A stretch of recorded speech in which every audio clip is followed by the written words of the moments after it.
Yeah, so let's start. Uh, uh, I am presented here Sadar, so Center for Data and Research in Russia. And again, very sorry for this delay, just due problem with Wi-Fi connection. But now let's start. I guess that today lecture will take approximately 1 hour. So if you have any question, you can write this question to the chat. And so I'll check it during my presentation and will answer. It would be more convenient so to discuss some question if you have just during my presentation and not in the end, because there are a lot of material and there are a lot of sources. So uh, uh, yeah, it will be better to ask as you have the question. Yeah, I guess I'll share my presentation later in with all of you, so you can. Of course, there are a lot of different links and different sources to study Russia, so it would be very convenient, I guess, to look at this presentation. So today lection is about some landscape of data and data sources. We have to study Russia, both official data sources that it's interesting, and also there are a lot of closed data now, and in recent years, many of them still exist. And not only official statistics that publish, so Russian official statistical agency, but also some data from different state information systems, which operate just to provide citizens with some services, but there is some artifacts as data, and you can still parse this data and use in the analysis. And so many independent media and independent journalists continue to use this option. So today we start from discussing this official data landscape, what is now still we have in open access, which we don't have, but also so we in this next second part we'll discuss some alternative data sources that can be used to study Russia in such aspects for which we don't have, for example, official data, or this data was closed recently. And also, I try to somehow present you some open data projects that still exist and operate in Russia, which provide or so either some official statistics, but in a convenient way for researchers. So not in a lot of Excel tables of different formats, but in one convenient table just to start your research project. And some data that gather from different alternative sources. So we'll discuss such projects also. And one of these projects is Cedar, which I am presented, but there are more of them. In fact, all the official data in Russia, the main source to find the information about what official data we principally has is the Federal Statistical Work Plan. It's a special document that published every year or several times a year, in which you can find different information about different state agencies and what official statistics, official indicators they gather and publish. By default, these aggregated data are open, and you still can access this data. So let's have just a look at such. Uh, I will open it uh, just to show you. Uh, is it? Let's say share my full screen. Yeah. So now you should uh, see the official Rostate website. Let's turn on English version. Yeah, and they in on English version of website they do not have this federal statistic plan, but you still, by link I provided in presentation, you can download it, translate if you can use so Russian, and find the information you need. This federal plan have more than 200 pages with different indicators, and you just can search by some keywords and find what state agency and at what time will publish this data. So here on this website is some example. So it's about uh, added value. So in creative economy in GDP, and here this so plan generally have three pieces of information. The first is the name of indicator. The second is how granular is the data. So is it published just for the whole Russia or by regions? And then the date when this data is published. So it's published every day. For example, one time per 2 years or something like that. And you can check it and so find what is the state agency and when this data will publish. And for maybe for independent or just for researchers, it's not very important to know when the data is published. But for example, for independent journalists, it's really convenient because you still have different important indicators on the economy, on the for example, household incomes or some quality of life indicators, and you can from this source know when and where this data is published. Yeah, and it's so the first part, and the second part is that in principle, all the data that are in the Federal Statistical Work Plan, you still can just request by the official request. So you can write official request to the state agency and in principle officially to some state laws receive this information, and in projects where I work we still have this opportunity and we use it sometimes. Of course, if it's some sensitive data on, I don't know, federal budget spending on some uh, for example, some special articles. So, for example, in recent year, demographic indicators, it's a high probability that they say use it. It's not possible to provide you with this data, but still, if some other indicators, for example, about household or per capita income, you can still try to process it and so request and receive. So it's the first source you can uh, check if you somehow want to work with official data and to know what in principle are published. And so first gathered through special statistical forms and questionnaires, and then published in aggregate way on different state agencies' website.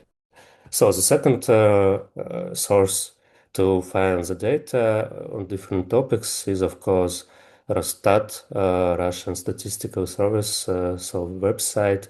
And here it's not very easy to find some information on this website. So it's some short cheat sheet with the main web pages of this website. And it's interesting that in fact you can find a lot of data on this website. So first part of such indicators is just some official statistics. Let's try to let's try to use uh, English version, but you can see it's so not so full as Russian. So I guess the better strategy is just to use some uh, inserted tools for Google Chrome just to translate this Russian language uh, to English and then work with this website. And so they have first part official statistics where you can find different indicators for demography, living standards, some economic activity, and so on. So more than 15 different sections with different indicators.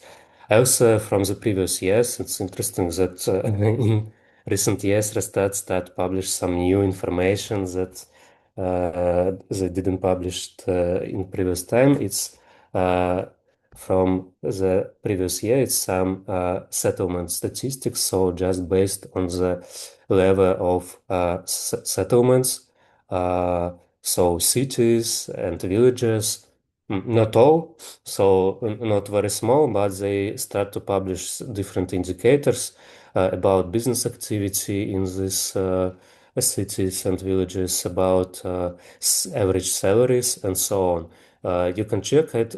Uh, Now it's so the data have a lot of missings, but they publish it for the 2025, and in 2026 they will also publish some indicators. There are more than 50 different indicators.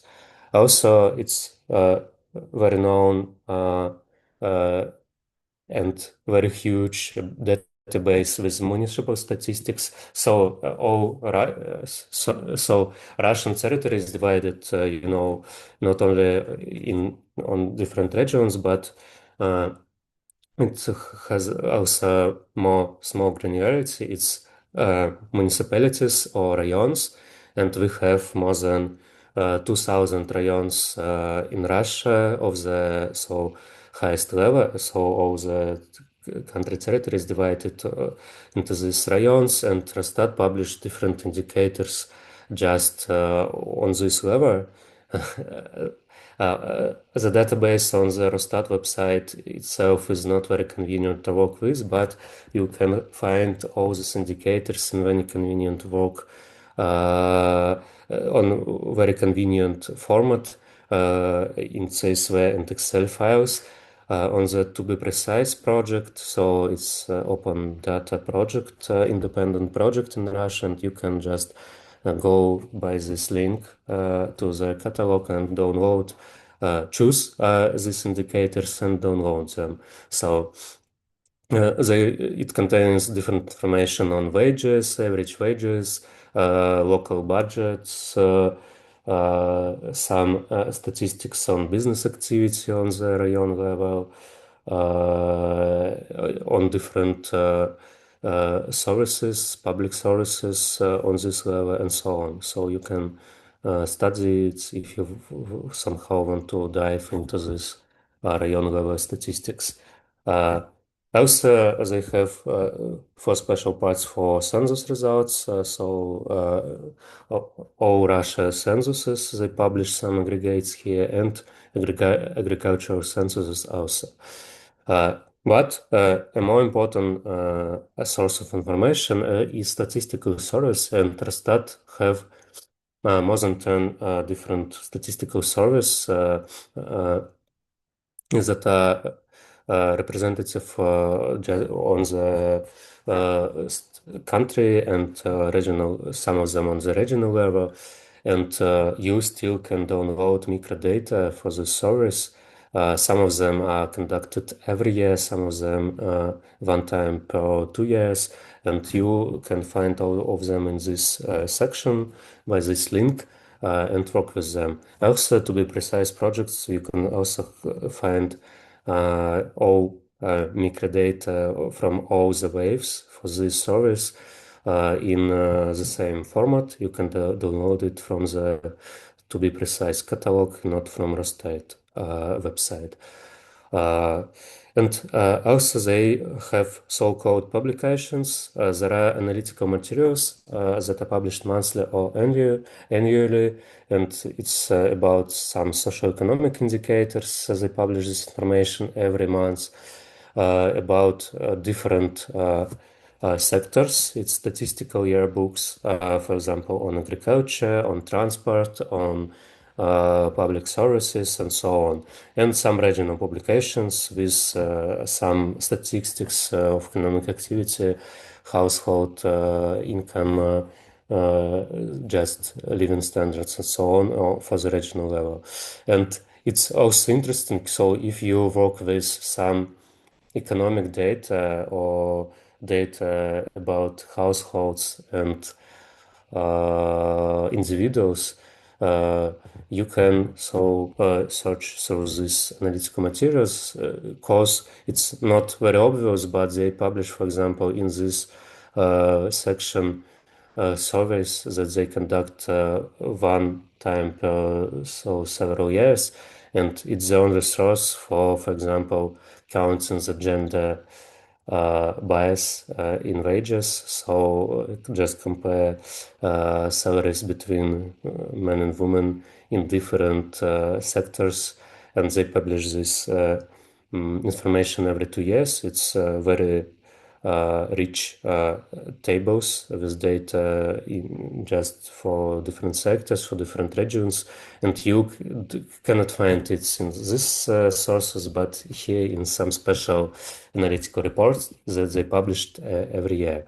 So you can dive just here and try to find if you, for example, work on a labor market or some gender biases and so on. Mm. So it's about Rosstat website, both in Russia, maybe somebody know, but they have this statistical information system, YEMIS. It's called YEMIS. The link in here. It's a special system where not only Rosstat but also some other state agencies publish information that they need to publish by this Federal Statistical Work Plan. And you can find a lot of indicators, more than 8,000, I guess. So half of them are not actual, but half of them are still renew every month or every several months. And you can find here a lot of indicators. They have special option to find different indicators, and you can download both the data and read some short methodology reports. So what is the data, how it's gathered, and so on. Unfortunately, in 3 recent years, they start to just close a lot of indicators, especially, for example, demographic data, so mortality and birth rates and so on. But still, for example, about economy, there are a lot of indicators, and many of them are really rich. For example, you can find very rich data on average salary by uh, different sectors, and they have more than 2,000 different sectors of the economy here, and you can uh, uh, know what is the official average wage in this sector by months, for example. The same as for inflation, the average price for different goods and services, some macro data, and so on. So they have here a lot of indicators.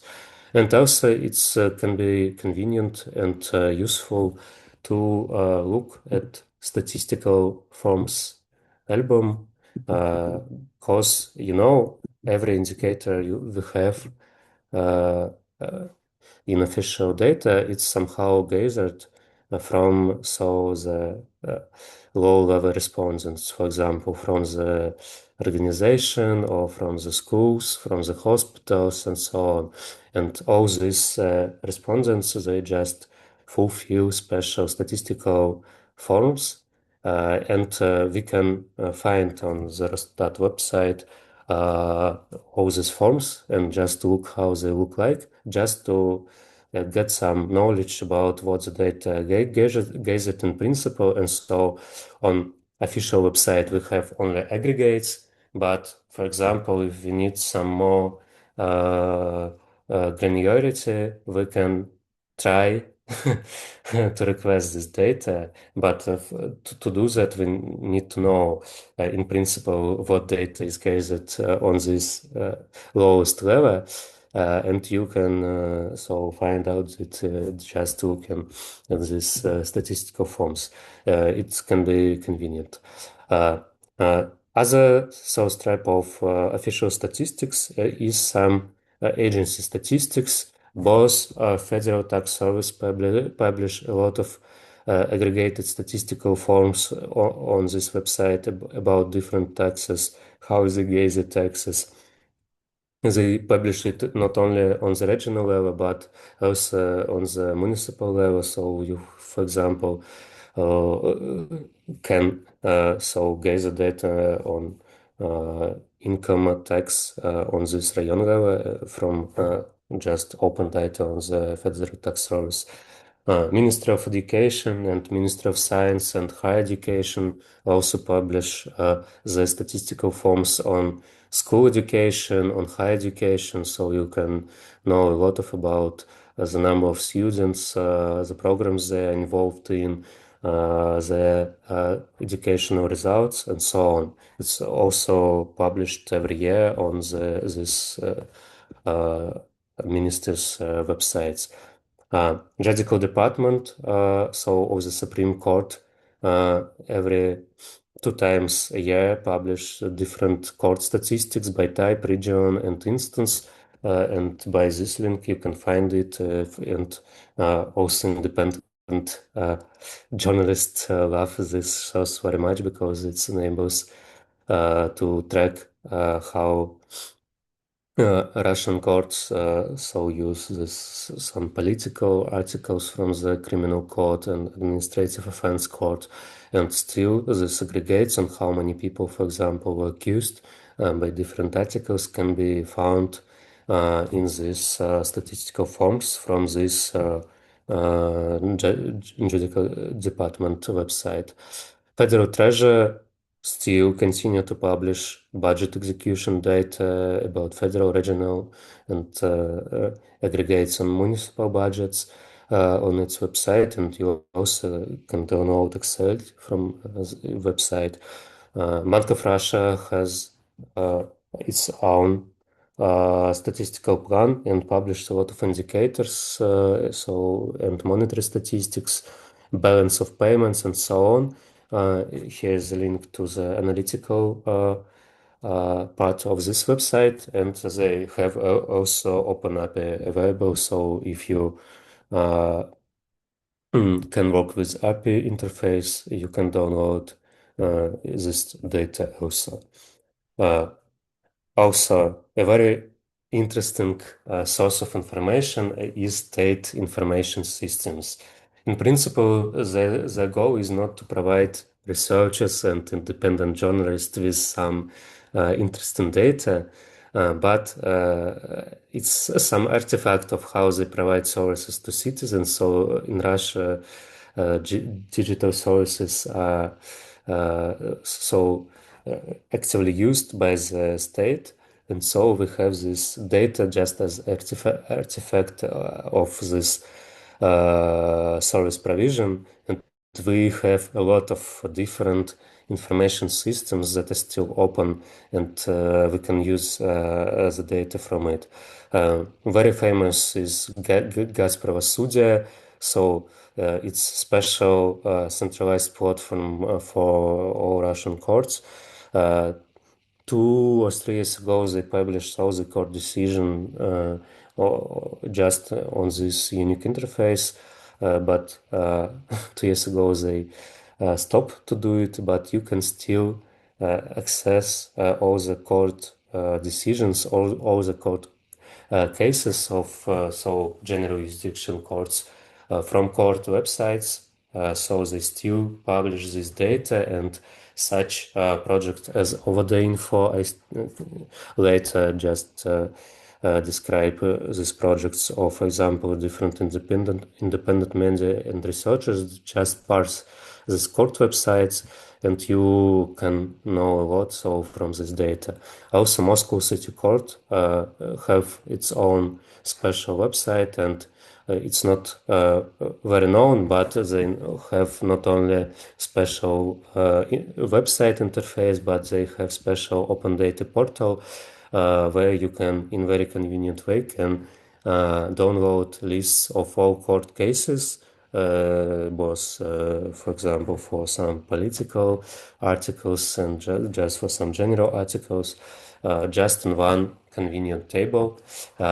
Unfortunately, they don't publish in these tables texts of court decisions, so just judge's decision, you need to parse it somehow from the website. But if you, for example, just need just only lists of these court cases with different information on judge, on the person accused, on articles, on dates, on type of legal procedure, you can download it very easily. Also, for example, we have some official registers of different organizations that can be very inconvenient if you, for example, research some inequality in provision of public services. And Rosmindraft have special standard information system where they updated daily register of all medical organizations in Russia with coordinates, with buildings in which they operate, with types, with different information on what type of medical services you can receive in this medical organization. And this table have both state medical organizations and private, and it's really a very rich and important data set if you want to study healthcare provision in Russia and, for example, provide some geoanalytics. It's really convenient because they already have geographic coordinates you can use in your work. Also, a lot of data is still published on the electronic budget website. It's different budget data at all levels, some grants and some data on how national federal projects work. But unfortunately, they provide it through documented API that are not can be not very convenient to process. But if you really interested in this type of data, you can search their website, and they have several, I guess, 100 different API methods you can use. Of course, some data now are closed on, so some budget spendings, but still there are a lot of information here you can use and download. Uh, mm, Also, so there are more and more data. I just so you can then after the lecture just download the presentation, click and find so the data you're interested in. But we have Fed resource with bankruptcy proceedings and some corporate events, and all this data is open. We have special information system with annual financial statements of all Russian companies. It's not very convenient to download this data from this website, but so researchers from the European University in St. Petersburg, they just gather this information in one unified database. Here's the link. And so for all Russian companies, you can download the data or so financial data from this database. But the source is this open financial statement data. Also, there is so public procurement website. It's also not very convenient, but we have clear spending independent projects, a project where you can find the same data but in more convenient way. Uh, mm, State address register is can also be convenient if you work with some geodata because it's a modern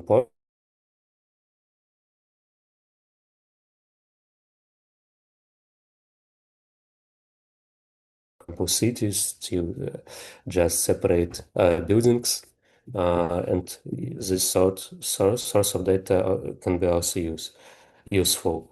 Uh, Also, there is some special agencies, for example, DomRef. It's agencies that are responsible for housing construction in Russia, and they have special analytical sections on their website, and it also has some useful information about housing construction, how many new housing was built in by months and by different companies, small and big, and it's also all in open access, and you can download it. Uh, Also, in Russia, we have open data portal, but it's the less useful, I guess, because the data they published on this web portal are some vacancies in state services and so on. So it's not very useful, but yeah, it still have function, but I don't know. Can we find some useful information here? But uh, state information systems are very useful.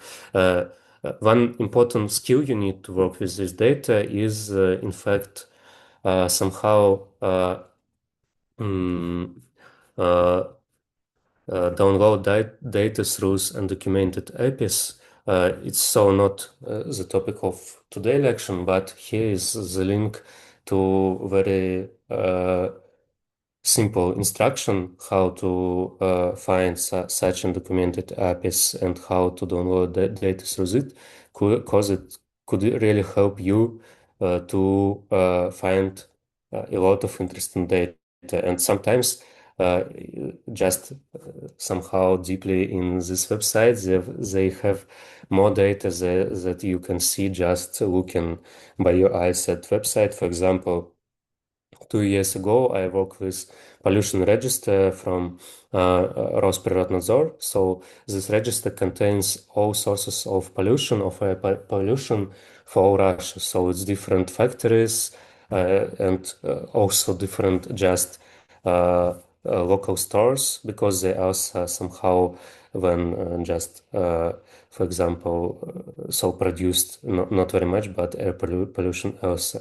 And in this register you can find every this object and the total number the total mass of different pollutions that just go to the air. But when you find undocumented API, so inside this website, we find out that in this undocumented API, you can find information on every pollutant. So on different, just on, for example, on every pollutant you have, in principle, you have exact mass also of air pollution from this object, and it's really useful, especially for some ecologists, just to know, for example, what type of pollutions the factory just uh, produce. And it's interesting that you can't find this data by just screening the website by your eyes, but inside this undocumented API, you can find more information.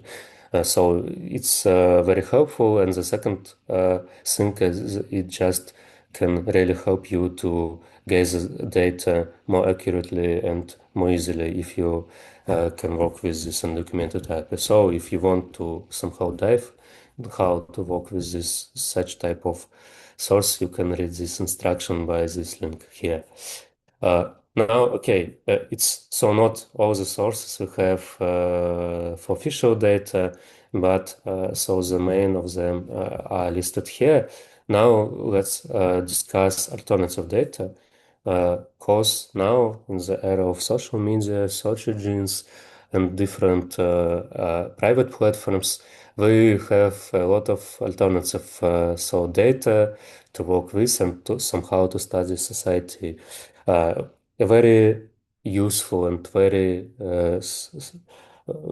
good review of such so of different research and papers that use such kind of data is Alexei Besudnov article. You can read it by this link.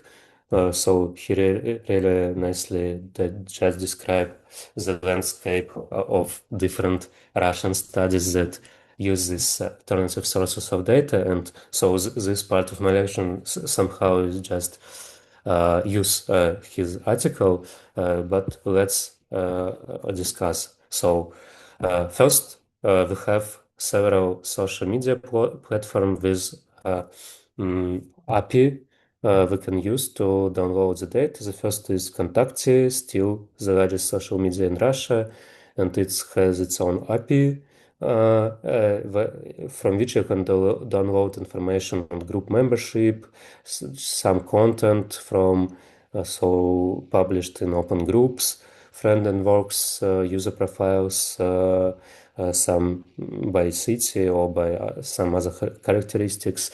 And so there are different research that were published in really good journals on protest, on identity, for example, of opponents and proponents of the war, which use this information, which can be parsed from ВКонтакте, just using its special interface. And here's the link to this interface.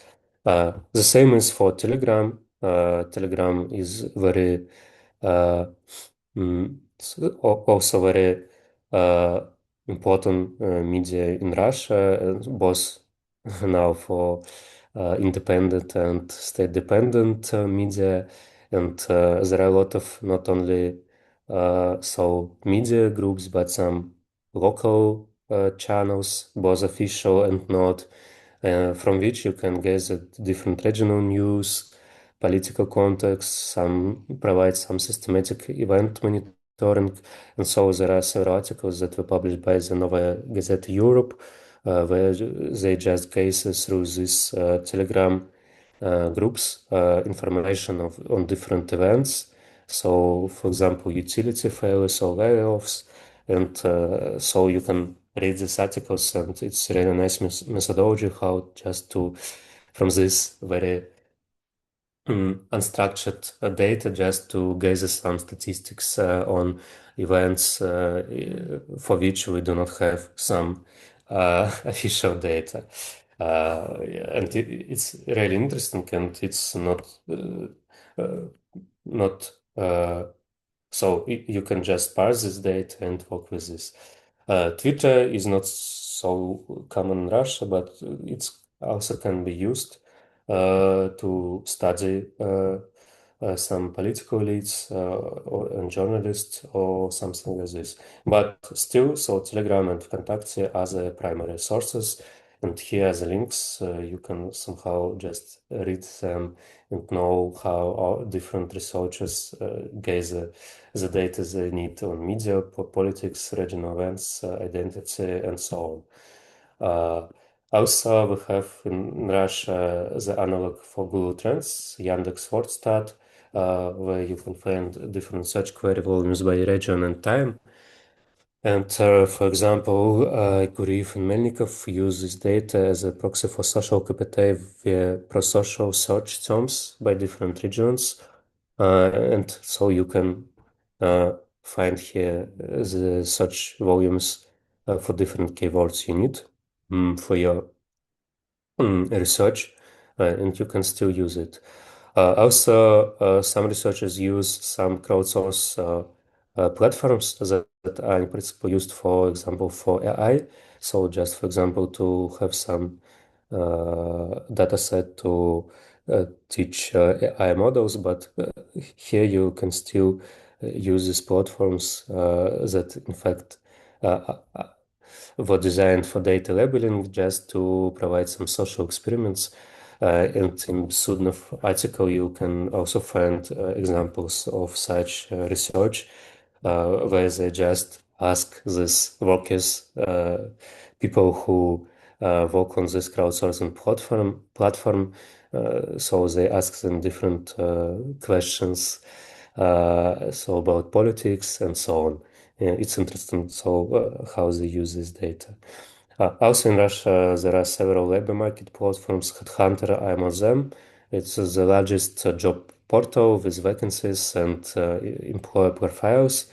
In fact, they don't have, so they have official API, but it's so not always possible to use it, but still researchers somehow parse the data from this job portal to, for example, investigate layoffs from work, track hidden unemployment. So also just gather some data. We do not have an official statistics.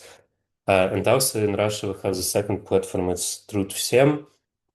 It's official state labor platform. It's more about some state and budget workers. But if you so want to get this whole picture for the Russian labor markets, you can just unify data from these two platforms and study the Russian market. Also, I describe here uh, among the official sources uh, uh, this BO nalog, so the source with financial statements on all Russian companies. But if you so research it, and if you research the Russian financial statement database, you can find out that a lot of really large Russian companies in recent years just stopped to publish financial reports on this website. But it doesn't mean that you can't find this information about the financial statements, for example, of the Russian railway company. They don't publish here the statements for several years, but you can still find this information on special corporate disclosure portal, and one of them is Interfax disclosure.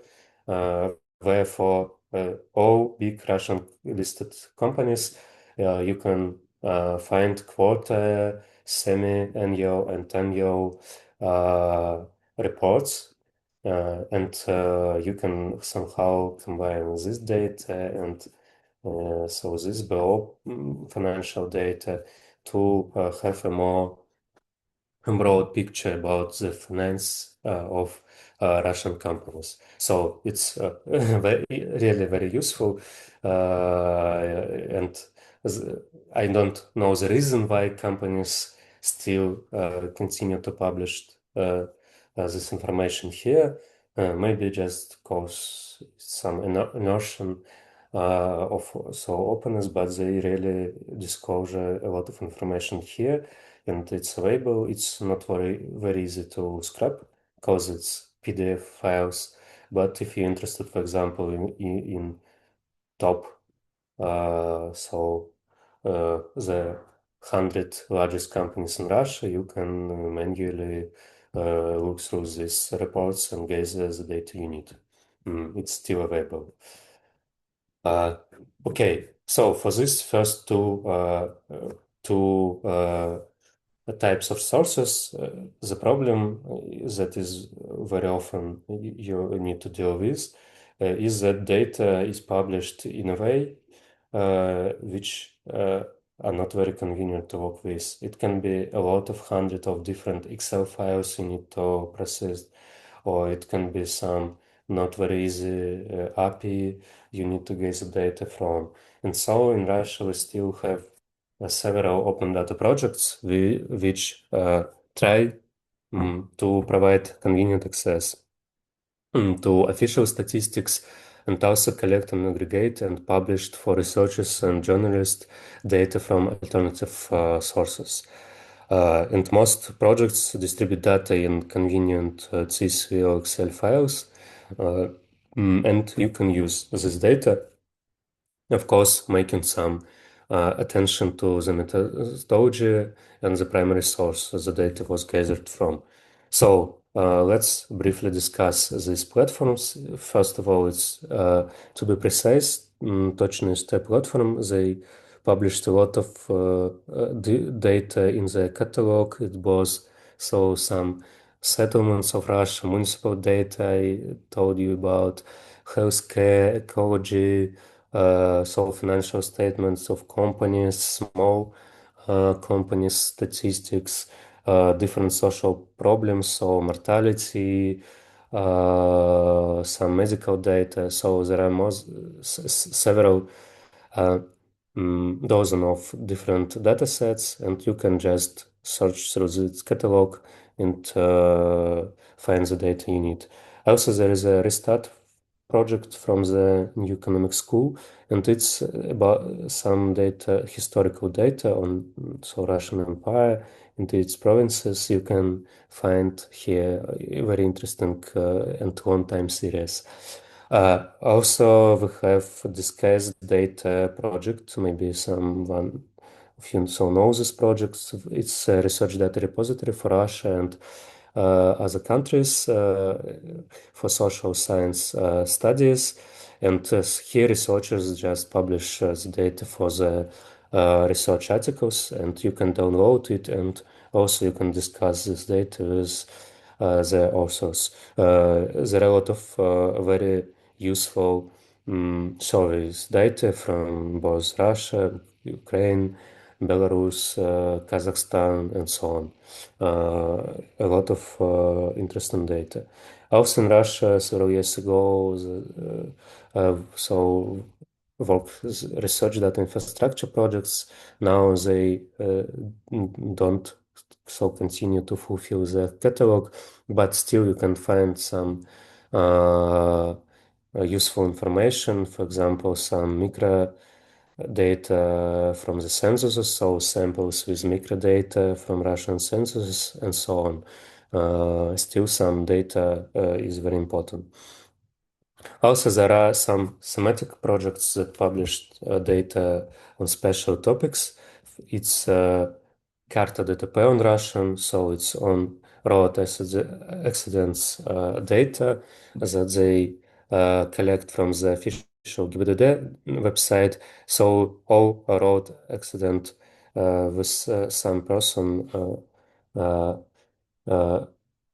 injured is published here with geo coordinates, so you can download it and use for research. Also, some large banks in Russia publish their own statistics, and most famous project is Index from Sberbank. First, they published some high frequency micro indicators, inflation, average salary, and so on. So some microdata economists are interested in, but based not on official statistics, but on high frequency their own data, because it's the largest bank in Russia. But also they start in last year published uh, very interesting data sets. For example, on consumer spending on the municipal level. So for different rayons of Russia, they just based on their bank data publish consumer aggregates for spending, for example, on health, on food, on marketplace, and so on. So you can analyze with the help of this their data how in different parts of Russia people spend and what part of their budget go to different topics. Also, they publish special data set on mobility between different municipalities and railway distances between Russian municipalities. So it's really interesting data, very useful, and you can freely download it. Also, the Russian New Economic School have its long-lasting project, fertility and mortality database, with very granular indicators for Russian regions since 1959. Unfortunately, last year they stopped to update this database just cause Rostat closed the access to mortality statistics and fertility statistics also. But if you, for example, want to study some previous periods, it's very useful and very important project.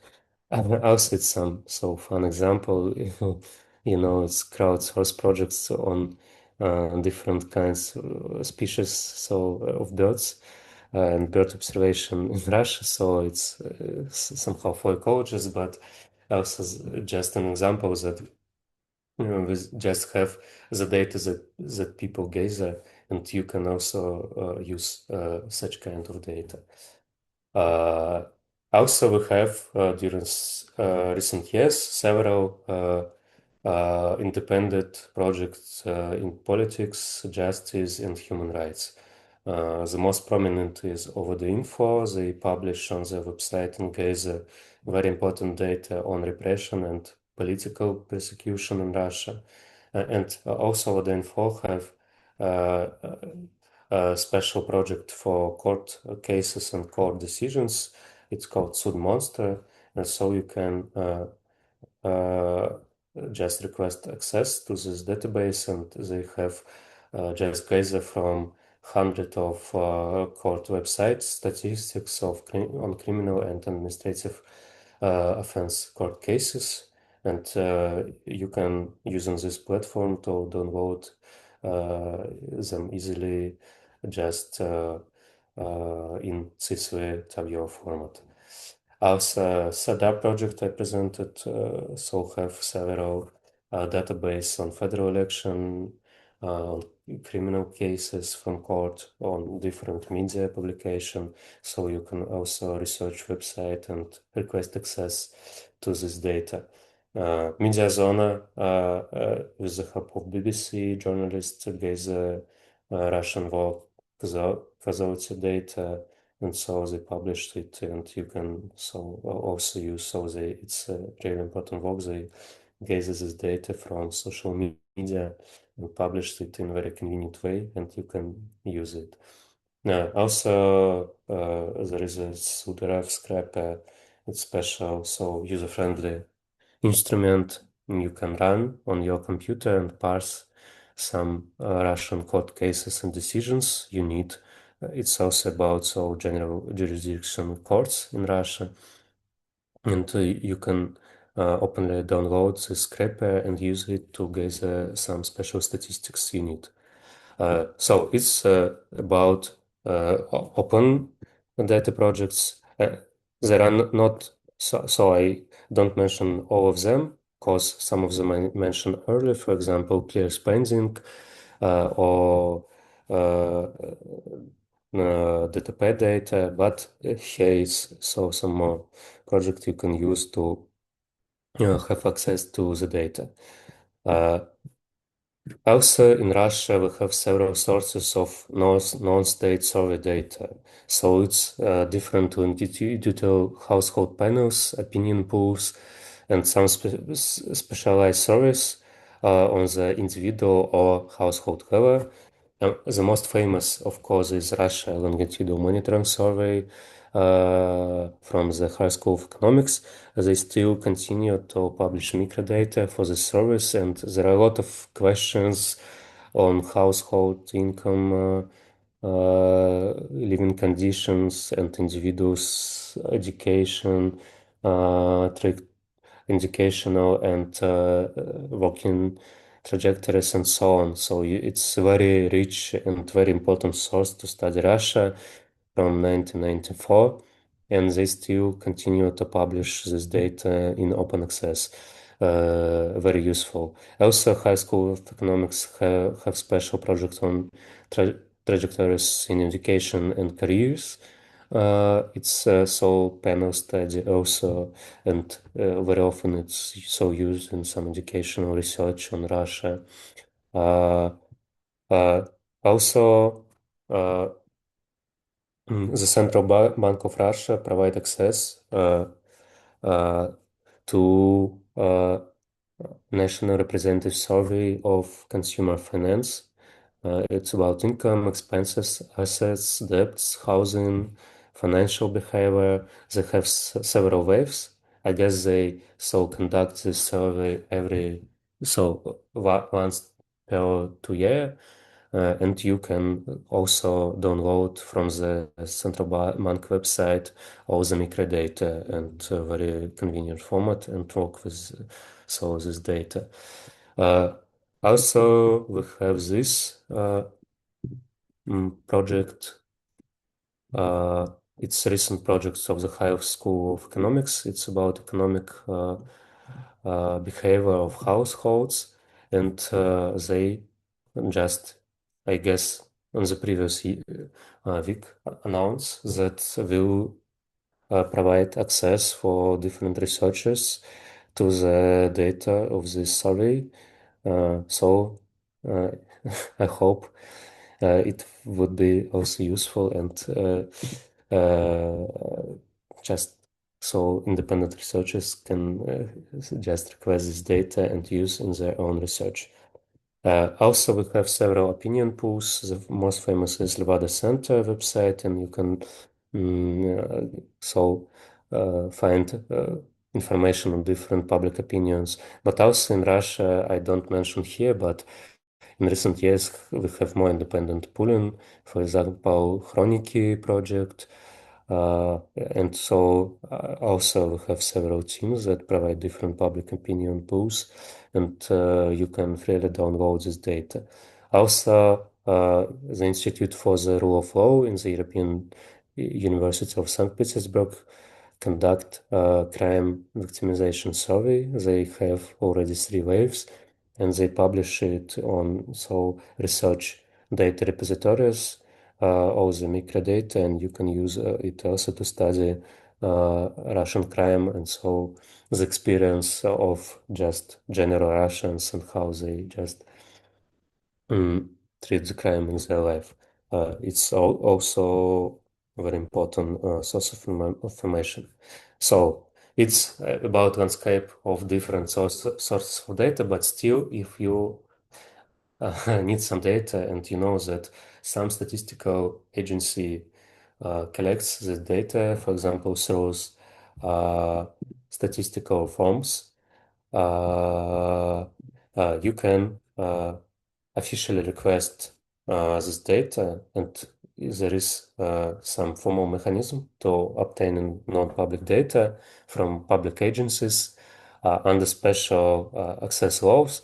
Uh, Unfortunately, in most of cases, you need account on gosuslugi. So now it required for request, for example, to the Ministry of Internal Affairs, to Rospotrebnadzor, and so on. So you need to register on this website. So if you are a Russian citizen, you have this uh, profile. Or maybe, for example, you can ask if it's possible some so Russian colleague or some colleague who has this account just to send this request. It's also sometimes useful to request the data not privately but from some legal entity, and in my project so I have such experience, and it's so sometimes it's high probability that you receive the positive answer if it's some legal entity that so somehow you can so provide uh, some information that you work on the topic you requested data for.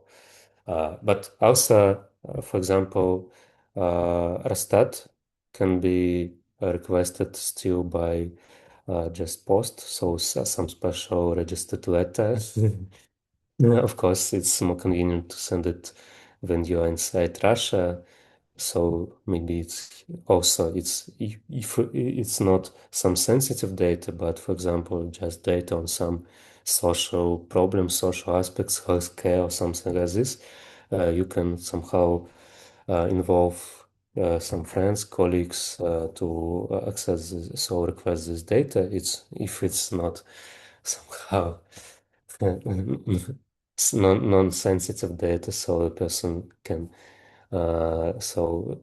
make a request from inside Russia. So you can send this request, and the answer can be received by email.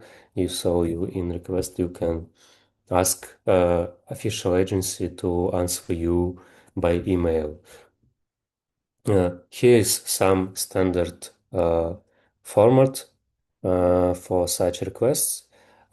so you can look at it and so you can use it to request official agencies. And so in my projects, I have so 50-50 so balance. So uh, so in 50 in half cases you really receive the data you request. More often, of course, it's some non-sensitive data on just some provision of some public services, healthcare, education, or some household incomes. It's so they still provide you with this data.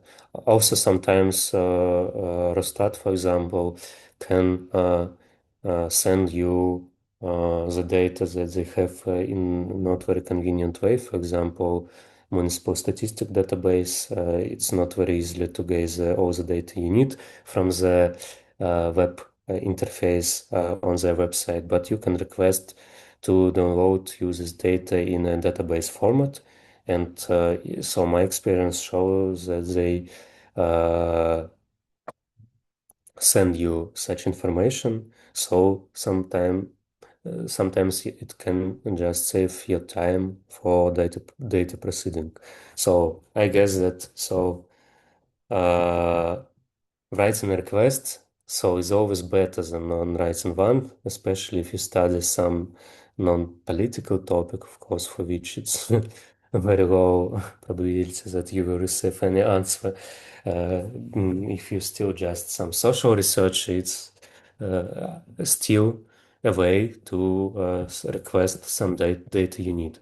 And so you can use several sources. In fact, now in my so one of our projects in Cedar, we try so provide special, I know, not random, but some special experiments. So we request different agencies, especially court agencies from different regions, and study how they respond. It's really when you request regional agencies, you somehow start to believe that Russia is still federation because the answers are very different. So some agencies in a few days publish all the data you request on their website and provide you with a link. Some send you very convenient tables to work with.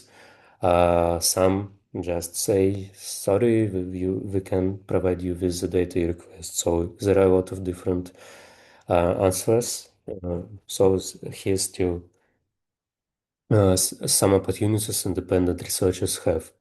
And also in, so the last block of my lecture is about some additional sources that can help you when you work with data and which can help you just to somehow process the data, to enrich it. And I would like to list so several tools. Uh, first tool is just communities in Telegram. It's Open Data Russia Telegram chat. It's main Telegram chat for practitioners working with Russian open data. So you can just join this chat and ask any question you have about Russian data. And it's a very high probability that you will receive an answer because there are a lot of people here who work with different sources and they're very friendly and can so help you to find the data you need of for example so answer you that there is no source for such information. Also, in to be precise projects, they have their own Telegram chat where you can also ask them about their catalog and their data sets and just about different data in Russia. So you can use these two Telegram chats. And two data tools. First is the data.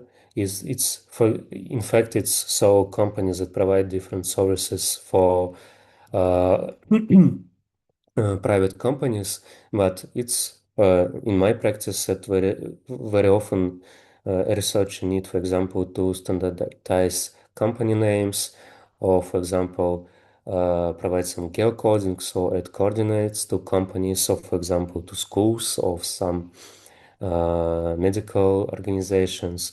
And so they have different services. They paid services, but the price are not very high. And very often, if you, for example, write them and describe your project, then they provide you with free access to the services. So you can try to use if you need such kind of standardization. And also NextGIS, I guess it's the best source to download geodata, different vector geodata and sets for Russia. It's also commercial service, and in fact you need to pay some money for the layers. But if, for example, if you don't want to work with OpenStreetMap data and want to receive some ready-to-use geodata layers, you can buy it from NextGIS. So in my practice, so I use several times this NextGIS data, and it's very useful. Mm. Also, so in Cedar, just to the final slide. So into the election in Cedar, I described previously that you can uh, somehow use Telegram to scrape different data on social issues, on different events in Russian regions. And in Cedar, we have special project Cherry Picker Bot, which just help to monitor different channels on topic you need in real time. And so it's really help. It's under it. It's some special AI tool that just filter all the posts from the channels you provide the bot with, and just send you only the posts that are relevant to your research focus. For example, if you specialize on some repression, you can ask, for example, this bot to gather all the news from different regional and so regional agencies, so general prosecutors and court, Supreme Court of different regions, just to gather this information from this channel and send you in special channel. And then you, if you research this, you can gather this data, so and just have some more broad picture on this topic. Or for example, you can gather data on social issues.